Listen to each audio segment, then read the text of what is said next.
teman-teman, semangat selalu dan jangan lupa bahagia. Kali ini, saya akan membahas sebuah film horor menegangkan yang berjudul A Classic Horror Story 2021. Film ini disutradarai oleh Roberto De Peo dan Paolo Stipoli. Film diawali dengan diperlihatkannya seorang wanita yang terikat di meja dengan berlumuran darah. Entah siapa wanita itu. Wanita itu terlihat sangat ketakutan. Dan tiba-tiba datang seorang pria misterius yang akan menyerang wanita tersebut. Dan film pun baru dimulai.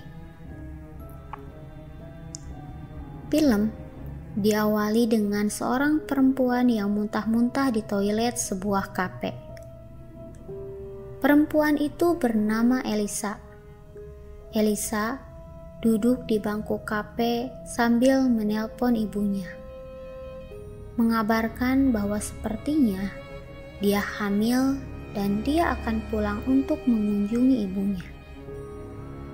Beberapa saat kemudian, Elisa mendapatkan pesan jika mobil travel yang ia pesan sudah sampai di depan kafe untuk menjemputnya.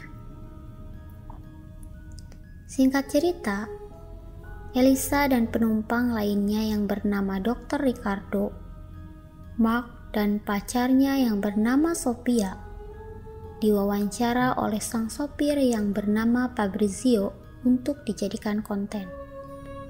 Fabrizio merupakan sopir mobil travel yang juga merupakan seorang vlogger. Setelah sesi wawancara yang singkat, akhirnya mereka pun berangkat. Di tengah perjalanan, Fabrizio memberikan bir gratis kepada para penumpang mobil travelnya. Tentu saja, tawaran tersebut disambut baik oleh para penumpang, terutama oleh Mark. Awalnya, Elisa yang sedang hamil menolak bir yang ditawarkan Fabrizio. Namun, karena terus dibujuk oleh Mark, akhirnya Elisa pun meminumnya.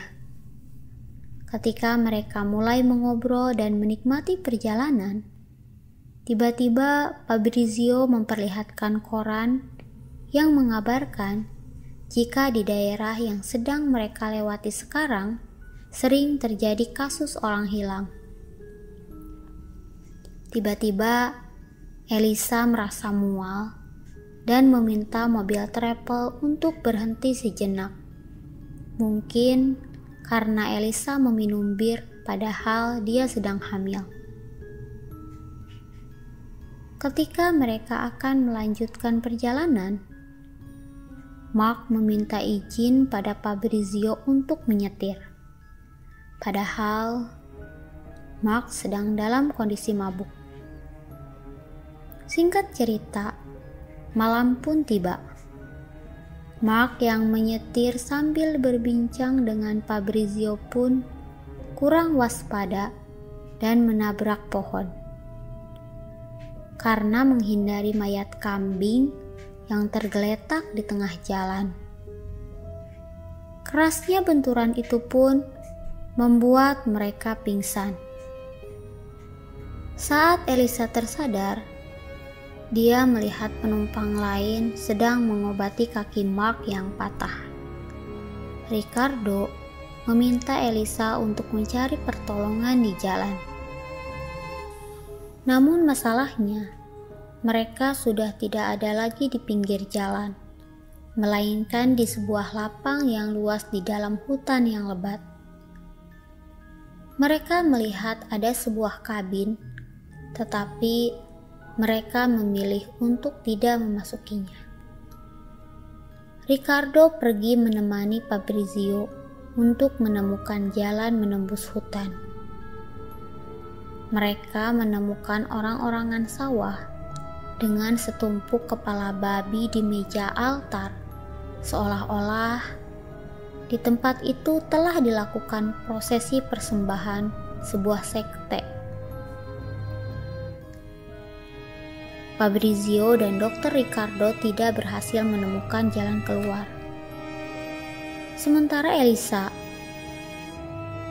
dengan penasaran, masuk ke dalam kabin dan menemukan lukisan yang menggambarkan tentang legenda 3 dewa.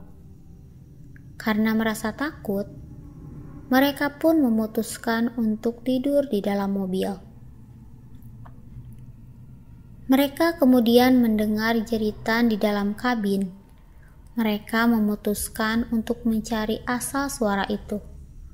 Dan betapa terkejutnya mereka ketika menemukan seorang gadis kecil yang lidahnya dipotong, terjebak di dalam sebuah kepompong jerami di ruang atap kabin itu. Mereka pun mengeluarkan gadis kecil itu dari dalam kepompong jerami. Tiba-tiba muncul suara sirine dengan diiringi sorotan lampu merah ke dalam kabin. Dari atas atap kabin, mereka melihat Mark yang tadi menunggu di dalam mobil karena kakinya yang patah, diseret oleh 3 orang misterius yang menggunakan topeng dan dibawa ke dalam kabin. Kemudian diletakkan di atas meja. Mata Mark kemudian ditusuk dengan benda tajam dan kakinya dipukul dengan palu. Sophia, yang merupakan pacar Mark, menjerit histeris melihat apa yang terjadi pada Mark. Riccardo dan yang lainnya berusaha menenangkan Sophia agar mereka tidak ketahuan. Saat pagi tiba, kabin sudah sepi. Orang-orang misterius itu sudah pergi entah kemana. Mereka pun segera pergi meninggalkan kabin, dan dalam perjalanan mereka menemukan sebuah tempat yang dipenuhi mobil-mobil yang bertumpukan. Mereka menduga jika mereka bukanlah korban pertama dari sekte misterius itu. Gadis yang lidahnya dipotong memberitahukan bahwa namanya Chiara kepada Elisa. Elisa paham jika Chiara merupakan satu anggota selamat dari kejahatan kelompok misterius itu. Tiba-tiba, sirine kembali berbunyi. Mereka pun panik dan segera meninggalkan tempat itu. Tetapi sialnya, ternyata mereka berjalan kembali ke lokasi kabin berada. Tetapi mobil travel mereka sudah menghilang.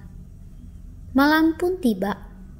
Mereka duduk bersama di dalam kabin, sedikit bersenda gurau untuk mencairkan suasana sambil meminum bir terakhir.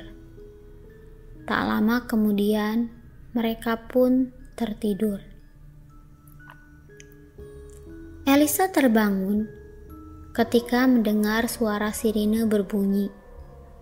Betapa terkejutnya Elisa ketika melihat Chiara, Sophia, dan Dr. Riccardo sudah disekap di atas tempat ritual pemujaan yang diduga penganut sekte sesat. 3 orang yang menjadi representasi 3 dewa legenda mulai melakukan penyiksaan pada mata Sophia dan telinga Dr. Riccardo. Sophia dan Dr. Riccardo pun menjerit kesakitan. Kemudian, Sophia dan Riccardo digorok tenggorokannya hingga tewas. Elisa yang melihatnya menangis histeris. Tak lama kemudian, Elisa menyadari jika Fabrizio memasukkan obat tidur dalam minumannya. Dan dia juga menyadari jika ternyata Fabrizio memakai alat komunikasi di telinganya. Elisa kemudian dibawa keluar kabin dan dipukul hingga pingsan. Elisa terbangun dalam kondisi terikat di kursi dalam sebuah jamuan makan yang diselenggarakan oleh wali kota yang ternyata merupakan pendukung dari sekte itu. Kemudian Elisa dibawa ke ruang kontrol di mana dia melihat bahwa semua lokasi direkam oleh kamera yang digunakan Fabrizio untuk membuat film, dengan Fabrizio sebagai sutradaranya. Dengan tekad yang kuat untuk bertahan hidup, Elisa pun berhasil melarikan diri dan berada di camp tempat tim produksi film Fabrizio itu. Tanpa sengaja, Elisa mendengar perbincangan Chiara yang ternyata merupakan artis untuk film Fabrizio, yang juga merupakan adik Fabrizio. Mereka sedang berdebat tentang film-film karya Fabrizio. Dengan perasaan marah karena kebohongan Chiara dan Fabrizio, dan kemarahan atas kematian Mark, Sophia, dan Dr. Ricardo yang mengenaskan, Elisa pun menembak Chiara dengan shotgun. Elisa juga menembak kaki Fabrizio. Fabrizio memelas untuk tidak dibunuh kepada Elisa.